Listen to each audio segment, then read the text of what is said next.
Hello, this is William McKissock with Schooley Mitchell, your expense reduction consultant. And remember, this isn't my day job. Myself and the company I'm with, Schooley Mitchell, we're trying to help local businesses get some free promotion over social media. It's our way of giving back and getting people in front of people to learn what they do. And this morning I have with me Doug Linder. Doug, welcome to the show. Well, good morning, William, and thank you so much. Absolute pleasure to have you here. Let me tell the viewers a little bit about you, and then we'll get straight into the questions, and you can tell me more. So Doug Linder is with Linder and Associates Consulting. It's a non-profit consulting business, and Doug has been doing this for over 35 years, working in the non-profit world, and a lot of his work has been at a very senior position. So he's very experienced and knows what he's doing in the non-profit world. So, Doug, can you tell the viewers a little bit about yourself and how you get into the business of helping non-profits?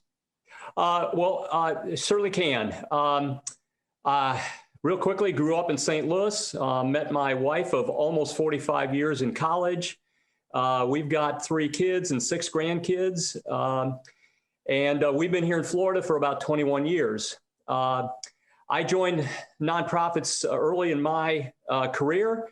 As you mentioned, I spent almost 35 years in senior leadership positions and turned that into a consulting business about 8 or 10 years ago.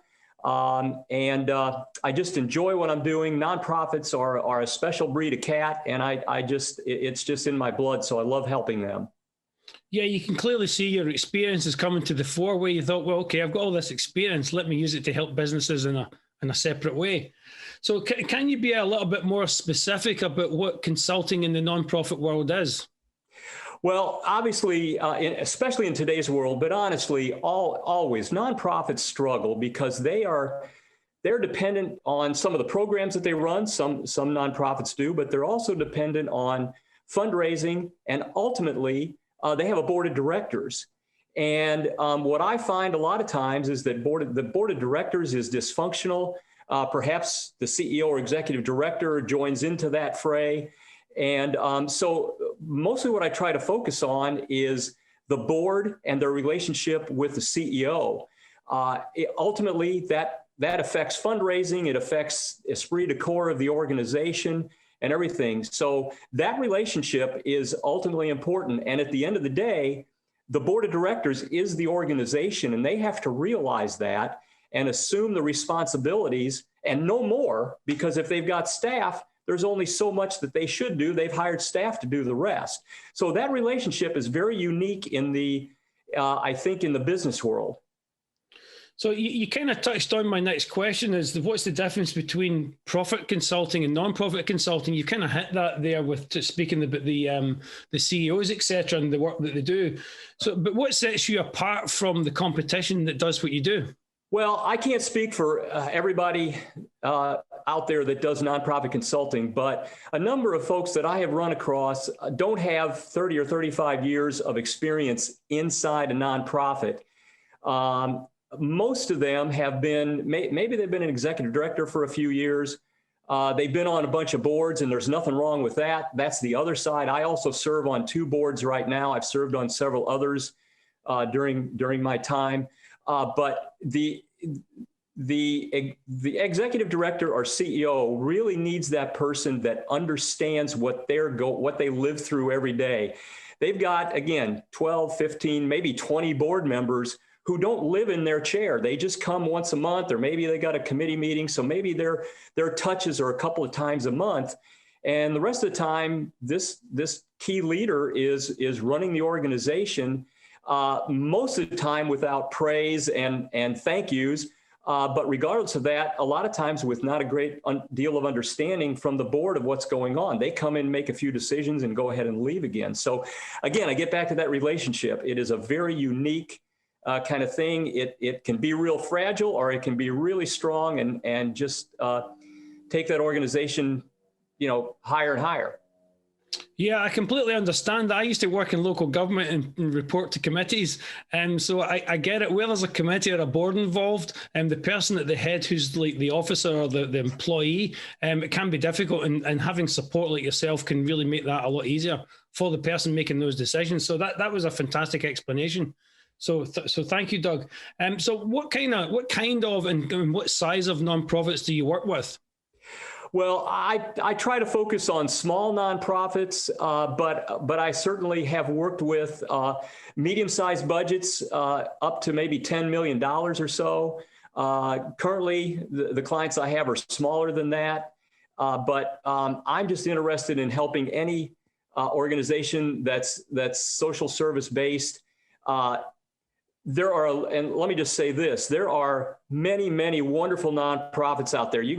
Obviously you can get into environment, you can get into social justice. There's many, many kinds of nonprofits. I try to focus on people-oriented nonprofits, and that's really where I like to focus. But again, there's a lot of differences between purposes and missions and so forth.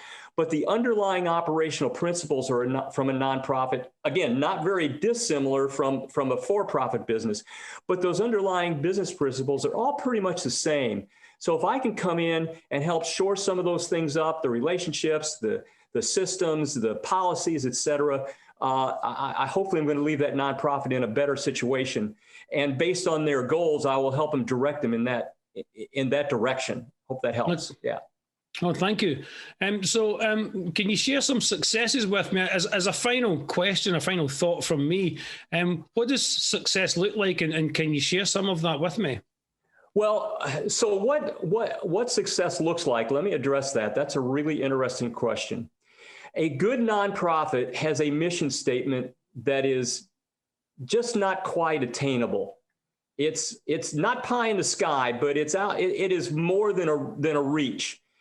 And a successful nonprofit is one, I think, that's continually improving and getting closer and closer to that mission statement. And so again, and I know businesses have great business, for-profit businesses have mission statements as well. And it's the driving force for good organizations. And so if the board and the staff are on board to move towards that, then to me, that's a successful organization, because at the end of the day, we always say, no money, no mission, right? If you don't have the money, you can't make your mission. But on the other hand, if you don't have a strong mission, the money's not going to come. People aren't going to be interested in supporting you.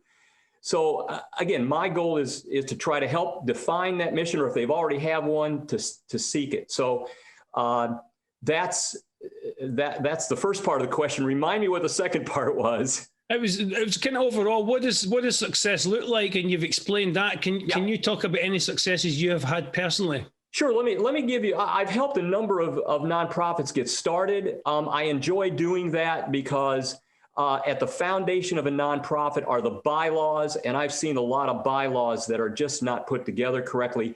It should be a 6 or 7 page general operational manual. So I like being involved in the beginning. But two, one is an organization here in St. Petersburg that young lady had started a nonprofit about a year or so before we came in contact, and she had a disastrous situation on the board. And I helped her with, again, some policies, et cetera, to help alleviate this problem. And eventually the pimple burst, if you will. And it was a person that was just tying this organization in knots. And this person decided they were going to leave. And then with the rest of the pieces we had in place, they just moved forward. So that was a really, really good feeling. I'm also currently working with a veterans organization. They are focused on improving the health of nonprofits. I think the word is somewhere between 18 and 20 veterans are committing suicide a day. Obviously, they've got all kinds of other issues.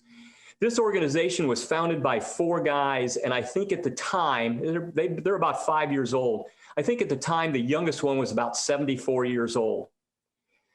So they are now, and now there's down to 2 guys, and they're both in their early 80s. And my goal, I've been working with them about a year, maybe 2 years now. We've kind of put some foundational things in place, but I know that we have to have some younger folks with a passion to help veterans. And thankfully, just about 2 months ago, we've got I say a young guy, I think he's in his 40s right now, who we've been kind of working on for almost a year. He agreed to join.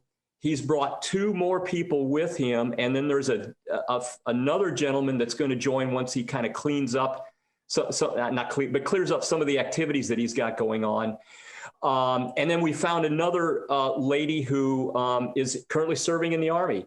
So we're going to completely rejuvenate this board.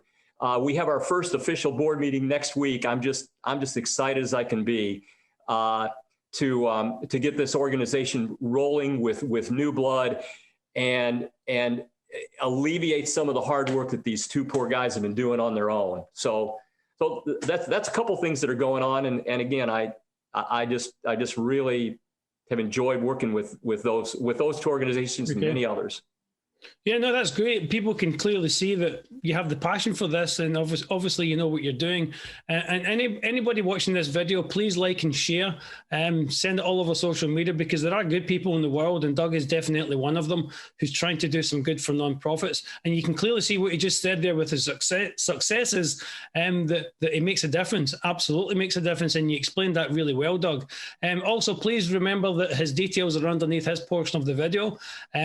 Please like and share, connect with Doug. The help is out there. If you have a nonprofit or you work in a nonprofit, the help is out there. So, Doug, thank you very much for coming on the show.